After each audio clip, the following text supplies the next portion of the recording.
Comment réussir à augmenter sa confiance en soi quand on est introverti, quand on est une personne hypersensible, atypique? Je vais essayer d'aborder ce thème, ce gros dossier avec toi. Et là, durant toute la semaine, on va voir un petit peu ensemble tout ce qui touche autour de la confiance en soi. Et je te rappelle que j'ai sorti une formation spéciale pour t'aider à booster ta confiance en toi quand tu es un introverti. Donc c'est le premier lien dans la description de la vidéo. Je vais commencer par te parler de ce sujet à travers mon histoire parce que c'est ça que je peux te partager le mieux. Je peux pas t'expliquer l'histoire de quelqu'un d'autre. Je peux juste vraiment te parler de ce que j'ai expérimenté, ce que j'ai vécu. Donc moi, je peux dire que jusqu'à l'âge de 30 ans, j'ai vraiment manqué cruellement de confiance en moi. J'en avais pas du tout, enfin en tout cas très très peu. Donc comment ça se manifestait? C'était déjà par le fait que j'appréciais pas du tout mon physique. J'étais très très maigre et j'arrivais pas à prendre du poids, même si je mangeais toutes des mauvaises choses, mais je grossissais pas et je souffrais beaucoup de cette différence déjà physique avec les autres. Et après, j'ai souffert aussi de cette différence psychologique avec les autres, le fait d'être différent, le fait d'être introverti, le fait d'être un mec plutôt calme, qui n'était pas forcément hyper à l'aise quand il y a un groupe de personnes, quand il y a une réunion de famille, ou quand tu es dans un groupe d'amis. C'était jamais des moments assez faciles pour moi. Et dans tous ces petits instants, bah, j'ai pas pu vraiment m'affirmer, j'ai pas pu montrer ce que j'avais à l'intérieur de moi parce que j'avais cette réserve, parce que j'étais un petit peu timide. Donc pour l'exemple, c'est un peu comme si tu avais une super bonne voiture, une Ferrari et que tu laissais le frein à main déclenché. Donc tu vas vraiment perdre beaucoup de puissance et ça va être destructeur. Je le vois un petit peu comme ça.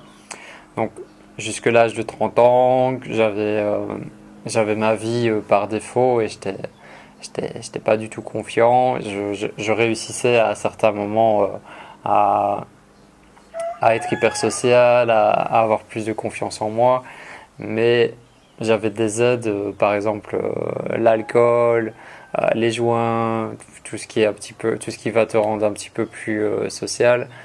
Mais ça, c'est juste une béquille et une béquille qui est très dangereuse parce que ça entraîne de la dépendance et encore plus de mal-être. Donc c'est vraiment pas du tout une solution. Je vais te partager dans cette vidéo ce qui m'a aidé à sortir de ça, ce qui m'a aidé à gagner plus de confiance et, comment toi tu pourrais faire justement pour développer aussi ta confiance en toi. Peut-être avant d'aborder ça, je vais faire un rappel avec toi sur qu'est-ce que c'est la confiance en soi parce que on l'entend un peu partout et c'est un terme qui revient très très souvent dans le développement personnel, même dans d'autres milieux. Et c'est pas toujours facile en fait de l'expliquer clairement qu'est-ce que c'est la confiance en soi. Je l'ai remarqué quand j'ai fait des recherches dessus pour la formation et je vais essayer de te le synthétiser d'une manière très simple. Déjà, je peux te dire que la confiance en soi, ben en fait, c'est ce que tu te penses capable de pouvoir faire ou pas dans ta tête. Qu'est-ce que tu te penses capable de faire ou pas c'est un petit peu ça qui va définir ta confiance en toi. C'est le fait d'être pleinement soi-même, le fait d'être entier, d'être pleinement toi. C'est aussi le fait de passer à l'action. Et en passant à l'action, en réussissant des objectifs, tu vas avoir une récompense.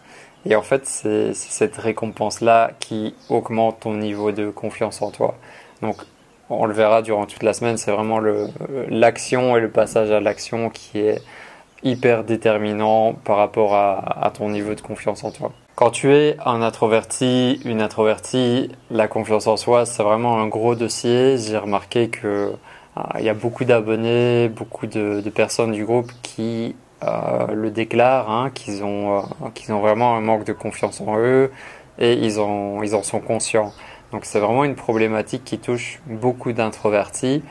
Mais je pense que tous nos petits problèmes d'introvertis, tout ce qui nous pose des difficultés, c'est en quelque sorte lié à ce manque de confiance en soi. Donc, quand tu es introverti, par exemple, tu auras énormément de difficultés à réussir à t'affirmer, à te montrer tel que tu es. Ça va être très très difficile de t'intégrer dans un groupe, de t'insérer dans un groupe, de prendre la parole, de prendre la parole en public. Toutes ces petites choses-là, c'est vraiment problématique parce qu'on a ce manque de confiance en nous, on a peur d'échouer, on a peur de rater, on a peur d'être jugé, d'être critiqué et il y a aussi souvent pour certains des introvertis, il y a aussi la timidité qui entre en jeu et la timidité, elle arrange rien là-dedans, elle va pas t'aider à avoir plus de confiance en toi, au contraire. Donc tout ça c'est vraiment handicapant quand tu es un introverti et que tu as vraiment envie de t'affirmer davantage. Il y a toujours ce manque de confiance qui t'empêche de passer à l'étape suivante. Avant de te parler de comment j'ai réussi à augmenter ma confiance en moi dans ma vie personnelle, je voulais te partager une citation que j'ai découverte de Bruce Lee qui m'a beaucoup touché, donc je te la mets ici.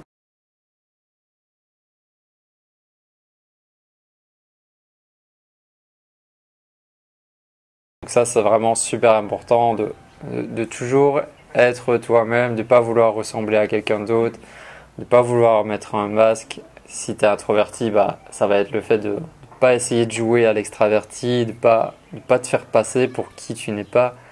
Voilà, tu es une personne introvertie, tu as beaucoup de qualités, c'est vrai que tu es différent de la majorité des gens, mais c'est pas grave, c'est pas un problème.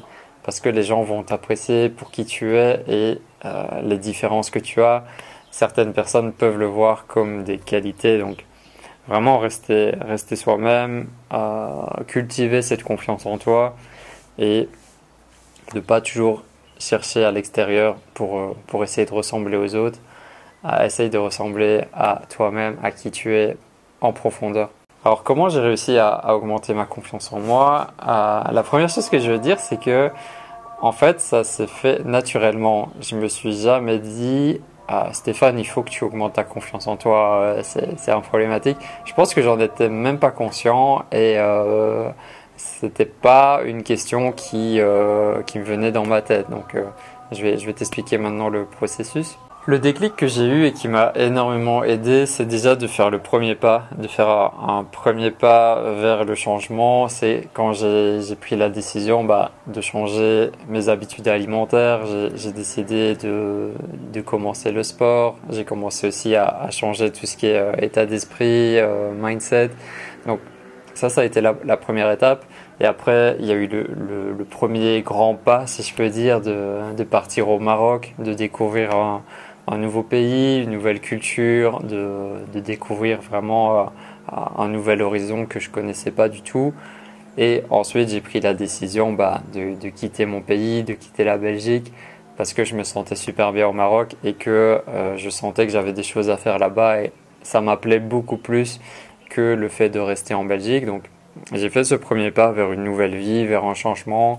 On va dire que j'ai plongé la tête la première dans l'inconnu, dans le changement et à partir de là ma vie a totalement changé et inconsciemment en fait le fait de prendre cette décision, le fait de faire ce premier pas, ça m'a donné beaucoup plus de confiance en moi parce que voilà déjà j'étais dans une dynamique totalement différente que une vie passive où tu travailles pour un patron, tu payes ton loyer, tu étais vraiment dans la routine classique de beaucoup d'humains. Là, j'étais dans une démarche totalement différente et peut-être pour une des premières fois de ma vie, je me sentais vraiment pleinement vivant et ça m'a aidé à me donner un petit peu plus de confiance en moi.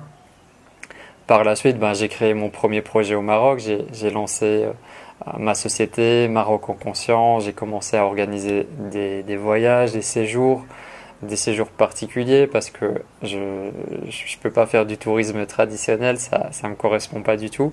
Donc j'ai créé une formule de A à Z qui me correspond et qui plaît aussi à beaucoup de personnes, dont pas mal d'introvertis aussi.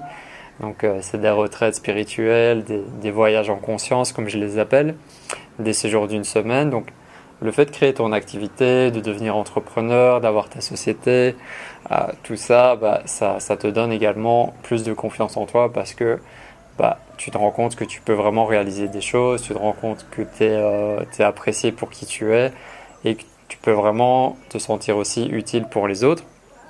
Il y a aussi tout ce que j'ai fait sur YouTube avec la première chaîne, la communauté que j'ai créée autour de moi, tout ça, ça m'a donné beaucoup plus de confiance en moi. Le fait de vivre aussi dans un pays qui est pas le mien, de vivre dans un pays où c'est pas ma culture, c'est pas ma religion, c'est pas mes habitudes, tout ça, ça m'a donné beaucoup de confiance en moi. Et le fait d'être différent, pour moi, c'est vraiment une force plutôt qu'un frein ou qu'un défaut. C'est un petit peu tout ça en fait.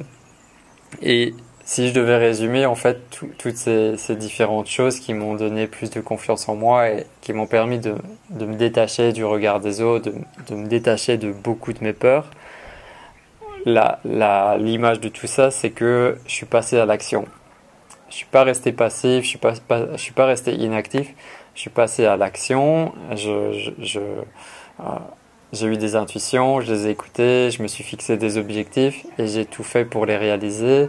Et je les ai réalisés pour la plupart du temps. Donc, pour moi, la confiance en soi, elle est main dans la main en lien avec les actions, avec le fait de te fixer des objectifs de cœur, des objectifs que tu penses pouvoir réaliser. Si jamais tu as des rêves trop grands, essaye de te fixer un objectif un petit peu plus petit. Et en ayant ces objectifs, en ayant ce but précis, ça va évidemment te donner beaucoup plus de confiance en toi parce que tu vas mettre les actions en place, tu vas avancer dans cette direction et peut-être que pour une fois dans ta vie, tu auras une direction, tu sauras exactement vers où tu vas et c'est ce qui manque souvent à beaucoup de personnes, à beaucoup d'introvertis. Donc tout ça, on le voit vraiment en détail dans la formation Boost ta confiance, dans la formation que j'ai sortie cette semaine. Je te partage vraiment des règles fondamentales à respecter. Je te partage les 4 piliers aussi de la confiance en soi. Et j'essaye de te conseiller en allant à l'essentiel. Si tu sens que c'est pour toi, si tu sens que c'est le bon moment pour toi de passer ce cap et d'aller plus loin dans cette difficulté, dans cette problématique, pour ne plus subir ce manque de confiance en toi, bienvenue, c'est le premier lien dans la description. Je vais te le mettre aussi dans les commentaires. Et on va se retrouver très très vite pour une prochaine vidéo. J'espère que celle-ci t'aura plu. J'essaie de te raconter comment j'en suis arrivé où je suis maintenant. Et comme je te disais, pour moi, ça a été vraiment un processus naturel. C'est seulement maintenant avec le recul que je peux dire ah ok, c'est ça qui a fait ça, mais sur le moment je m'en rendais pas forcément compte et ça fait partie de la magie du truc aussi. Donc voilà, prends soin de toi, partage l'amour autour de toi et à demain pour la suite.